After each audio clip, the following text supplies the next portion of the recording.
With a new commissioner in the city of Bludhaven, Blockbuster is losing ground, and now he is forced to lean more on Melinda Zucco in order to oversee his illegal dealings. But what will become of Mayor Zucco in the process? For what will become of Nightwing's sister? So yeah, obviously y'all know that I've been loving Tom Taylor's Nightwing. When it comes to this issue and the others prior, Taylor injects this style of youth and hope that makes the read so much more enjoyable. Clearly bad things are happening. It's a superhero book. There's going to be some bad guys on page, but every time I finish reading a Tom Taylor Nightwing book, I'm left with a much more loving heart than before, which is always a great feeling.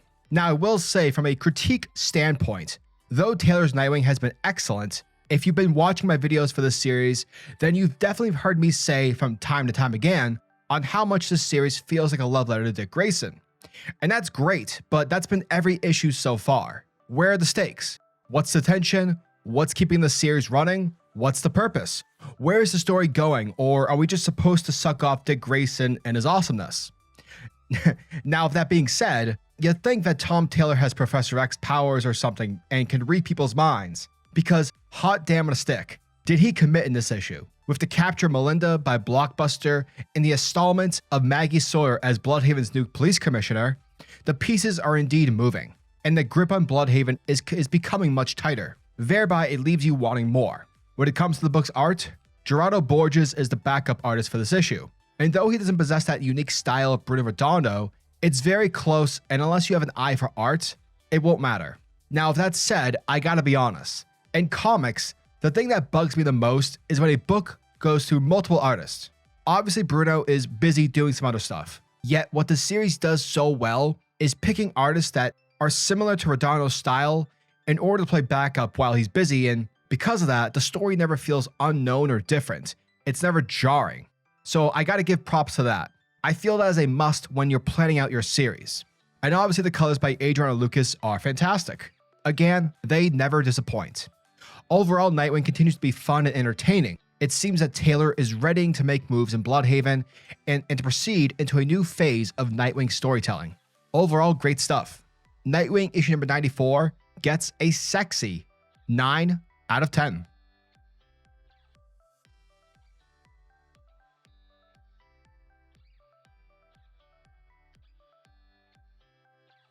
Our story begins with Bludhaven's cops, the ones who attacked Haven in the previous issues, getting arrested and being interrogated by the FBI. Now it's clear that the FBI agent, she isn't down to waste time. Legit, she seems to be the type to put folks away behind bars for centuries. Therefore, in exchange for a lighter sentence, the cop who she's interrogating, the one who is clearly terrified of spending his entire life in prison, admits that they attacked Haven under the orders of Commissioner McLean. Later on, we pick up with Commissioner McLean, who's decked out in his lavish home, wearing nothing but a bathrobe, basically as a way to signify his wealth. Suddenly, the commissioner gets a phone call from Mayor Zucco, aka Melinda, and she warns him that the feds are coming for him in less than 20 minutes, for they know that McLean was the one who ordered the attack. And so while the commissioner is freaking out and is getting his stuff ready as fast as he can, Melinda on the other end mentions the spreadsheets. Now these files, they're basically documents that contain all the bad stuff that Blockbuster, the crooked cops, have all done. Everything that's bad and corrupt in Bludhaven are on these files. They're essentially insurance for the commissioner, if and when he was ever to go up against Blockbuster. And so once he's all packed up with the files in hand and whatnot, the commissioner and his people prepare to transport him out of the country. However, that's exactly what Melinda wants, because with that, the commissioner is now en route with the files in hand, and it allows Dick Grayson, aka Nightwing, to intercept the bad guys, to add additional damage to Blockbuster's criminal empire. And with Oracle's help via communications, and with the acrobatic finesse of Nightwing's skills, our hero is able to kick ass and take names. And with one billy club after another, our hero is able to confiscate the files and is able to take out the evil commissioner for the good police to pick up. The following day, the FBI hold themselves a press conference, and here the FBI inform the public that Mayor Zucco has selected her candidate for police commissioner, and the new commissioner is none other than Maggie Sawyer from Metropolis, for she's here to enforce the law through more of a nobler means, and her mission is to root out the corruption within Bludhaven's police force. And though the good people of Bludhaven are happy, one person particularly isn't, and that one person is Blockbuster.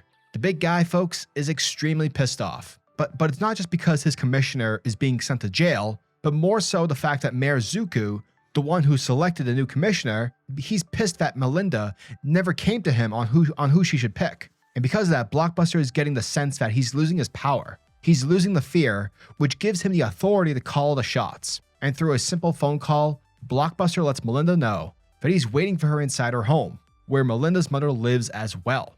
And so, sensing that something is wrong and is worried that her mom is dead, Melinda rushes in, but surprisingly she finds that Blockbuster and her mother are sitting down having some tea. Now once everything is all said and done, Blockbuster drives away with Melinda alone. But while en route, Blockbuster informs Melinda that his power is being challenged because the other day a man threatened him in his building, and he felt no fear in doing it.